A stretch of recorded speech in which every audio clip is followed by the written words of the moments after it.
marka labaad ee barnaamij siyaasadeedka xisbiga wadani waxa uu ka hadlayaa dawlad wanaagga iyo garsoorka waxaana yoolka guud ee xisbiga wadani ah horumarinta maamul wanaagga cadaaladda iyo sarreynta sharcigu ay ku qotontaa dhismaha iyo xoojinta nidaamka dawladeed ee ku dhisan wax wada lahaansho daahfurnaan iyo isla xisaabtan damaanad qaadaya in muwaadin walba uu helo xuquuqdiisa siyaasadeed xorriyadda hadalka iyo cadaalad intaba haddaba mabaadi'da xisbiga wadani uu ku taagan yahay ayaa ay ka mid tahay in la abuuro nidaam ku dhisan tala wadaag sinaan iyo cadaalad ay dhammaan muwaadiniintu qayb ku leeyihiin dawladooda kuna kalsoonaadaan in saami cadaalad ah ay ku leeyihiin qaabaynta mustaqbalkooda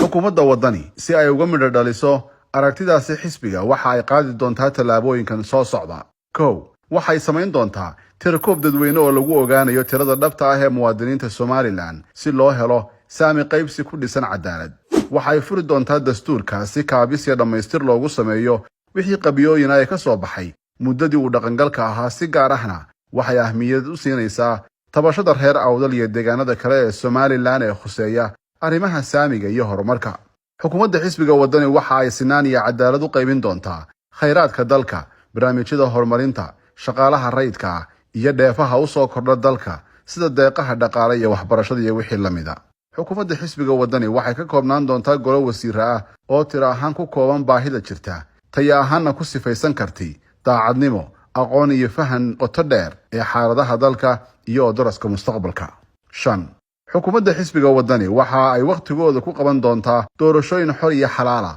oo aan lahayn muddo kororsi iyo dib u dhacyada doorashooyinka ee ay ku kaceen ama ay caadaysteen xukuumadihii hore ee soo maray Somaliland waxay diyaarin doontaa qabsoomidda doorashada golaha guurtida Somaliland 7 xukuumaddu waxay curin doontaa siyaasado iyo hanaan suuragelinaya in miiska talada ay soo gaari karaan bulshooyinka matalaadooda hooseyso ama la faquuqo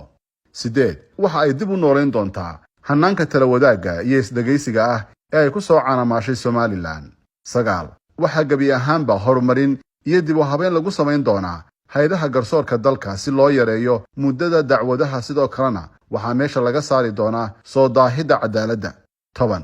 waxa adeega dawladnimada si siman u gaarsiin doontaa dhammaan gobolada iyo degmooyinka dalka si xal loogu helo awoodda dawladnimo ee ku soo ururtay caasimadda Hargeysa 11 xukuumadda xisbiga wadani waxay xaqiijin doontaa in dhulka danta guud ah loo isticmaalo sifo sharci ah oo waafaqsan xeerarka dalka taasi oo meesha ka saari doonta boobka dhulka danta guud lagu hayo sidoo kale xukuumaddu waxay dejin doontaa siyaasad qaran ee dhulka taasi oo wax ka bedeli doonta mushkiladaha dhulka ee ka taagan magaalooyinka waaweyn taasi oo yareyn doonta khilaafaadka iyo